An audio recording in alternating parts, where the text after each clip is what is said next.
Assalamualaikum warahmatullahi wabarakatuh. Salam sejahtera bagi kita semua. Kami dari Universitas Negeri Makassar, Fakultas Teknik Pendidikan Kesejahteraan Keluarga angkatan tahun 2020. Di sini kami akan memenuhi tugas mata kuliah, yaitu mata kuliah Bahasa Indonesia oleh dosen pengampu Bapak Dr. Muhammad Saleh SPD MPD dan dosen mitra Bapak Asri Ismail SPD MPD.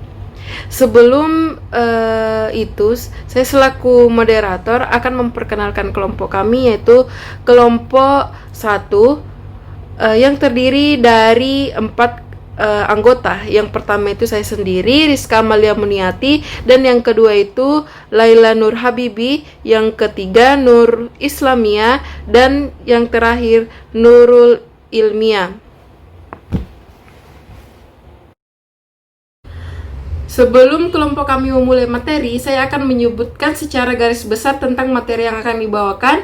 Yang pertama itu sejarah perkembangan bahasa Indonesia, yang kedua kedudukan bahasa Indonesia, dan materi yang ketiga itu tentang fungsi bahasa Indonesia. Jadi materi pertama yaitu tentang sejarah perkembangan bahasa Indonesia akan dibawakan oleh kelompok kami, yaitu Laila Nur Habibi, dan akan dilanjutkan oleh Nur Islamia. Sejarah Bahasa Indonesia. Bahasa Indonesia adalah bahasa resmi Republik Indonesia dan sebagai bahasa persatuan bangsa Indonesia. Bahasa Indonesia diresmikan penggunaannya setelah proklamasi kemerdekaan Indonesia, tepatnya sehari sesudahnya, bersamaan dengan mulai berlakunya konstitusi. Penamaan bahasa Indonesia diawali sejak dicanangkannya Sumpah Pemuda pada tanggal 28 Oktober 1928 yang bertujuan untuk menghindari kesan imperialisme bahasa apabila nama bahasa Melayu tetap digunakan, karena bahasa Indonesia sendiri tumbuh dan berkembang dari bahasa Melayu.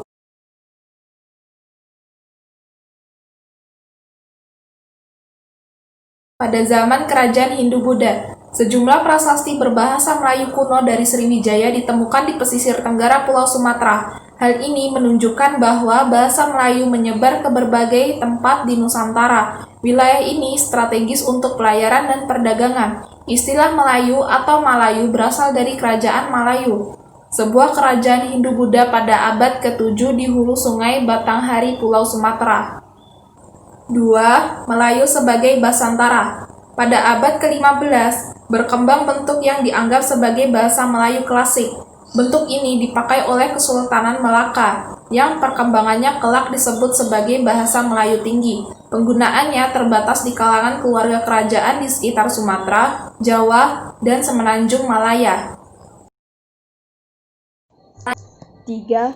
Pada era kolonial Belanda, pemerintah kolonial Hindia Belanda menyadari bahwa bahasa Melayu dapat dipakai untuk membantu administrasi bagi kalangan pegawai pribumi, karena penguasaan bahasa Belanda pada pegawai pribumi dinilai lemah. Pada awal abad ke-20, perpecahan dalam bentuk buku tulisan bahasa Melayu mulai terlihat. Pada tahun 1901, Indonesia mengadopsi ejaan Van Obhuijsen, dan pada tahun 1904, Persekutuan Tanah Melayu di bawah Inggris mengadopsi ejaan Wilkinson. Pada tanggal 16 Juni 1927, Jaja Dato Kajo menggunakan bahasa Indonesia dalam pidatonya. Hal ini untuk pertama kalinya dalam sidang Volksraad seseorang berpidato menggunakan bahasa Indonesia. 4. Kelahiran bahasa Indonesia. Bahasa Indonesia mendapatkan pengakuan sebagai bahasa persatuan bangsa pada saat Kongres Pemuda II tanggal 28 Oktober 1928 yang menghasilkan Sumpah Pemuda. Pergantian nama dari bahasa Melayu menjadi bahasa Indonesia mengikut usulan dari Muhammad Tabrani pada Kongres Pemuda I yang beranggapan bahwa jika tumpah darah dan bangsa tersebut dinamakan Indonesia, maka bahasanya pun harus disebut bahasa Indonesia. Selanjutnya, perkembangan bahasa dan kesastraan Indonesia banyak dipengaruhi oleh sastrawan Minangkabau seperti Mara Rusli, Abdul Muiz, Nur Sultan Iskandar, Sultan Takdir Ali Syahbana, Hamka, Restam Effendi, Idrus, dan Khairil Anwar. Pada tanggal 25 sampai 28 Juni 1938 dilangsungkan Kongres Bahasa Indonesia I di Solo.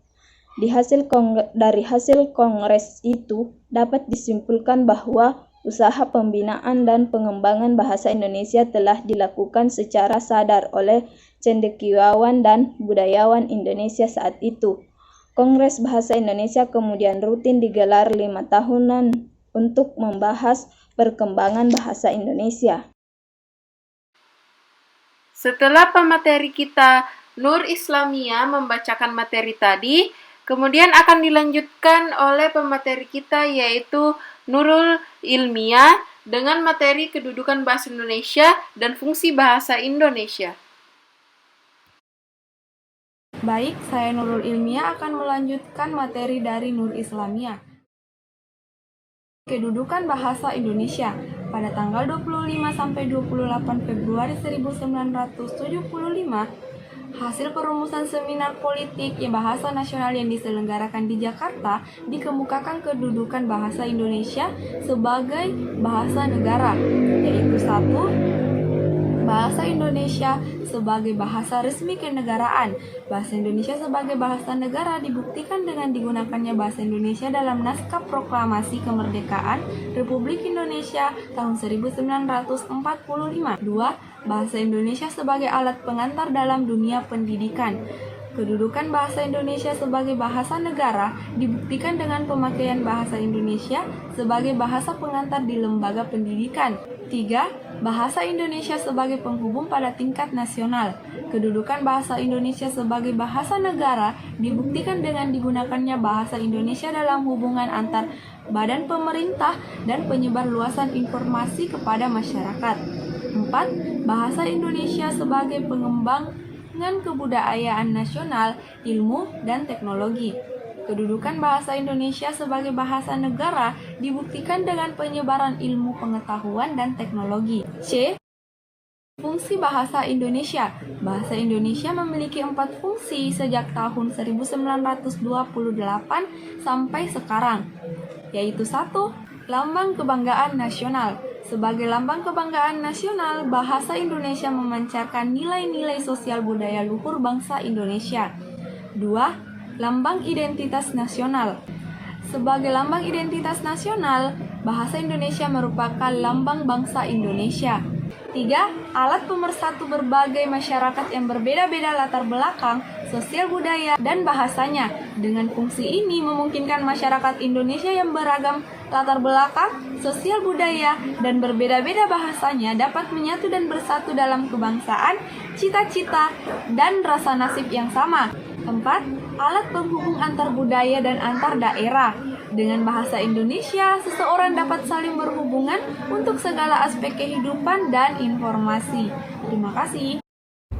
Nah, itulah materi yang dibawakan oleh kelompok kami. Jadi kesimpulannya adalah sebagai warga negara Indonesia, kita dapat mengetahui bahwa perkembangan bahasa Indonesia itu awalnya dimulai dari bahasa Melayu, yang kemudian datangnya Belanda ke Indonesia, bahasa Melayu tersebut terpecah belah. Kemudian pada Kongres Pemuda ke-1, bahasa Melayu diwacanakan untuk pengembangan sastra Indonesia.